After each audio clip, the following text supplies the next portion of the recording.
इस जगत में वे ही धन्यभागी है जिन्हें अंतर ध्यान की याद आने लगे, जिन्हें एक बात बार बार याद आने लगे, दिन के 24 घंटों में बार बार याद आने लगे, भीतर जाना है। और जो जब मौका मिल जाए तब भीतर सरक जाएं।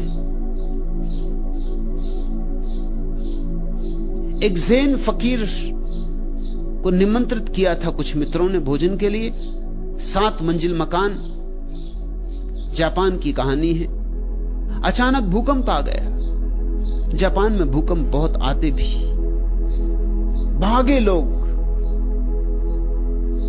गृहपति भी भागा। 7वीं मंजिल पे कौन रुकेगा जब भूकंप आया हो? सीढ़ियों पे भीड़ हो गई। बहुत मेहमान इकट्ठे थे, कोई 25 मेहमान थे। गृहपति द्वार पर ही अटका है।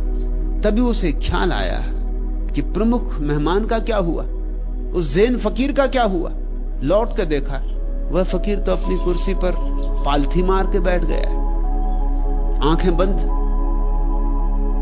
जैसे बुद्ध की प्रतिमा हो, संगमरमर की प्रतिमा हो, ऐसा शांत, ऐसा निश्चल। उसका रूप, उसकी शांति, उसका आनंद सम्मोहित कर लिया गृहपति को। खींचा चलाया जैसे कोई चुंबक से खींचा चला आता। बैठ गया फकीर के पास। भूकंप आया और गया। फकीर ने आंख खोली। जहां से बात टूट गई थी भूकंप के कारण, वहीं से उसने बात शुरू कर दी। गृहपति ने कहा, मुझे अब कुछ भी याद नहीं कि हम क्या बात कर रहे थे। ये बीच में इतना बड़ा भूकंप हो गया है, सारे नगर में हाहाकार है, इतना शोरगुल मचा है, इतना बड़ा धक्का लगा है, मुझे कुछ भी याद नहीं हम कहां क्या बात कर रहे थे। अब उस बात को आप शुरू ना करें। अब तो मुझे कुछ और पूछना है। मुझे ये पूछना है कि हम सब भागे, आप क्यों नहीं भागे? फकीर ने कहा, भागा तो मैं भी, मैं भीतर की तरफ भागा, तुम बाहर की तरफ भागे। जहां जिसकी मंजिल है, जहां जो सोचता है सुरक्षा है, उस तरफ भागा। और मैं तुमसे कहता हूं, तुम्हारा भागना व्यर्थ, क्योंकि भूकंप यहां भी है, भूकंप 6वीं मंजिल पर भी है, भूकंप 5वीं मंजिल पे भी है, भूकंप 4थी मंजिल पे भी है, भूकंप सब मंजिलों पर है। भाग कहां रहे हो? जो 5वीं मंजिल पे हैं वो भी भाग रहे हैं, जो 3री मंजिल पे हैं वो भी भाग रहे हैं। भूकंप सड़कों पे भी, जो सड़कों पे हैं वो भी घरों की तरफ भाग रहे हैं। हर एक भाग रहा है, लेकिन तुम भूकंप से भूकंप में ही भाग रहे हो। मैं भी भागा, मैं भीतर की तरफ भागा। और मैं एक ऐसी जगह जानता हूं अपने भीतर, एक ऐसा स्थान जहां कोई भूकंप कभी नहीं पहुंच सकता, जहां कोई कंप ही नहीं पहुंचता। भूकंप की बात छोड़ दो, जहां बाहर का कोई प्रभाव कभी नहीं पहुंचता। मैं उस अछूते कुंवारे लोक की तरफ भागा। मैं भी भागा, ये ना कहूंगा कि नहीं भागा। तुम्हारी समझ में ना आया हो, क्योंकि तुम एक ही तरह के भागने को पहचानते हो। मैं हाथ पैर से नहीं भागा, मैंने शरीर का उपयोग नहीं किया, क्योंकि इसका उपयोग तो बाहर की तरफ भागना हो तब करना होता। शरीर तो मैंने शिथिल छोड़ दिया, विश्राम में छोड़ दिया और सरक गया अपने भीतर। वहां बड़ी सुरक्षा है, क्योंकि वहां अमृत है, वहां कोई मृत्यु नहीं। चिंता थी मुझे तो सिर्फ एक, कि कहीं ऐसा ना हो कि भीतर पहुंचने के पहले मर जाऊं। बस जब भीतर पहुंच गया फिर निश्चिंत हो गया। अब कैसी मौत, अब किसकी मौत? बस चिंता थी तो एक कि ध्यान में मरूं। भूकंप आ गया, मौत तो कभी न कभी आनी ही है, आती ही है। एक ही ख्याल था कि ध्यान में मरो, ध्यान में जियो, ध्यान में मरो। मंजू,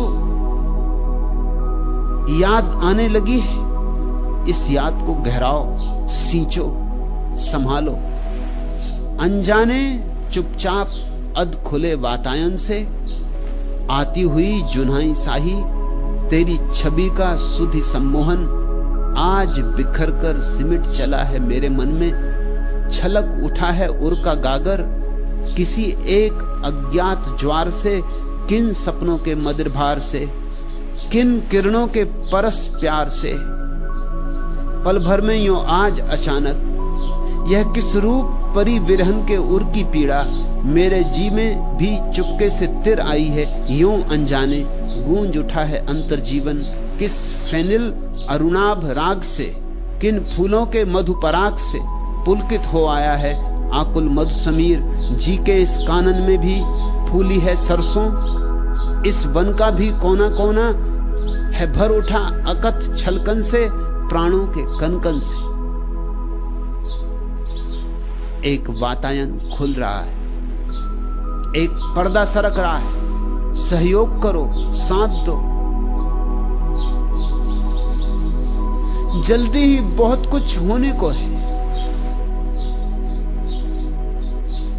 किसने मेरे ख्याल में दीपक जला दिया, ठहरे हुए तालाब का पानी हिला दिया। तन्हाइयों के बजरे किनारे पर लग गए, ऐसा यकीन हमको किसी ने दिला दिया। यह क्या मजाक है कि बहारों के नाम से पूरा चमन मिठा के नया गुल खिला दिया। मुद्दत गुजर गई थी हमें यूं ही चुप हुए, कल से बहक उठे हैं हमें क्या पिला दिया। मंजू पियो, यह तो मधुशाला है। मैं तुम्हें कोई सिद्धांत नहीं सिखा रहा हूं, शुद्ध शराब पिला रहा हूं,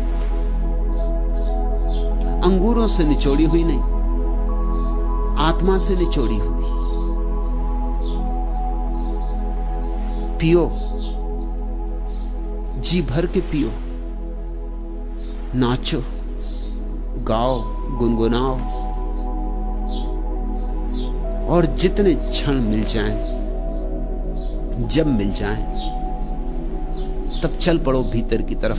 भूकंपों की प्रतीक्षा मत करो, क्योंकि भूकंपों में भीतर वही पहुंच पाएगा जो भीतर जाता ही रहा है, जाता ही रहा है, जो रोज आता जाता रहा है। वह ज़ैन फकीर अपने भीतर पहुंच सका क्योंकि रास्ता परिचित था, बहुत बार आया गया था। ये मत सोचना कि मौत जब आएगी तब अचानक ध्यान कर लेंगे, ये नहीं होगा। मौत अचानक आएगी। जीवन भर धन की चिंता की थी, मरते वक्त की धन की ही चिंता तुम्हारे सिर पर सवार रहेगी। अगर पद की आकांक्षा की थी तो मरते वक्त भी पद की ही नसेनी चढ़ते रहोगे कल्पना में। मृत्यु के क्षण में तुम्हारा सारा जीवन संग्रहित होकर तुम्हारे सामने खड़ा हो जाता। तुमने ये बात तो सुनी होगी ना कि जब कोई आदमी नदी में डूब के मरता है तो एक क्षण में सारा जीवन उसके सामने दौड़ जाता है। यह बात सभी के संबंध में सच है, नदी में डूब के मरने वालों के संबंध में ही नहीं। मरती घड़ी में तुम्हारा सारा जीवन सिकुड़ के, जैसे हजारों हजारों फूल से एक बूंद इत्र निचोड़ते हैं, ऐसे तुम्हारे सारे जीवन के अनुभव से एक बूंद निचोड़ाती। लेकिन अगर तुम्हारा सारा जीवन दुर्गंध का ही था तो बूंद दुर्गंध की होगी। अगर सारा जीवन सपना ही सपना था तो ये बूंद भी सपना होगी।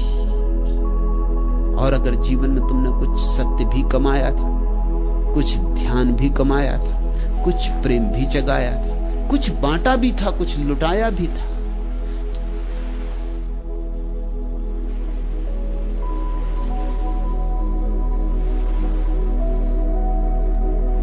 छीना झपटा ही न था, कुछ करुणा भी की थी, तो तुम्हारी अंतिम क्षण की जो प्रतीति होगी सारा जीवन निचोड़ के एक इत्र की बूंद बन जाएगा। उसी इत्र की बूंद पर सवार होकर तुम परमात्मा की यात्रा पर निकलोगे। मंजू, शुभ हुआ है। अब इस घड़ी को, इस बलिहारी की घड़ी को छिटक मत जाने देना, जोर से पकड़ रखना। अब पकड़ने योग कुछ तुम्हारे पास है। और ध्यान रखना, जिनके पास कुछ नहीं है उनके पास गंवाने को भी कुछ नहीं होता, और जिनके पास कुछ है उनके पास गंवाने को भी कुछ होता। नंगा नहाए तो निचोड़े क्या। जिनको हम साधारण जन कहते हैं, सांसारिक जन, उनको क्या फिक्र, उनके पास गंवाने को कुछ है ही नहीं। हमारे पास एक शब्द है योग भ्रष्ट, उसकी तौल का दूसरा शब्द नहीं है भोग भ्रष्ट। तुमने कभी ऐसा शब्द सुना, भोग भ्रष्ट? भोग भ्रष्ट होते ही नहीं। समतल जमीन पे चलोगे तो कहीं गिरोगे, लेकिन पहाड़ों की ऊंचाइयों पे चढ़ोगे तो गिर सकते हो। योग भ्रष्ट होता है। मंजू, एक घड़ी करीब आ रही सरकती हुई जो बड़ी कीमत की होगी। अंतर्ध्यान की याद आनी शुरू हुई है, जल्दी ही अंतर्ध्यान लगेगा। तब चूक मत जाना, क्योंकि बाहर की जन्मों जन्मों की वासनाएं खींचेंगी, बाहर की जन्मों जन्मों की आदतें खींचेंगी, हजार बाधा